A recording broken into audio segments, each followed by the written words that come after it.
मिरजेत शासकीय पशुवैद्यकीय महाविद्यालय करण्याची जनस्वराज्याचे नेते समीरदादा कदम यांची मागणी. मुख्यमंत्री देवेंद्र फडणवीस यांची भेट घेऊन दिले निवेदन. मिरजेत पडून असलेल्या शासकीय दुग्धालयाच्या जागेवर शासकीय पशुवैद्यकीय महाविद्यालय सुरू करावे अशी मागणी मुख्यमंत्री देवेंद्र फडणवीस यांच्याकडे जनस्वराज्य युवा शक्तीचे प्रदेशाध्यक्ष समीरदादा कदम यांनी लेखी निवेदनाद्वारे दिले आहे. या निवेदनात म्हटलं आहे की मिरज हे मेडिकल हब आहे.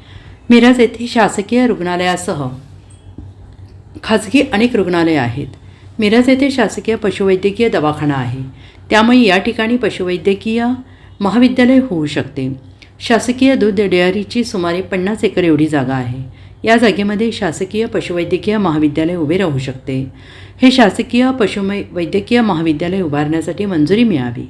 समीरदादा कदम यांनी मुख्यमंत्री देवेंद्र फडणवीस यांना दिलेल्या निवेदनाचा मुख्यमंत्री फडणवीस यांनी सकारात्मक विचार करू असं आश्वासन दिलं आहे. Bureau report SBN Marathi, Miraj.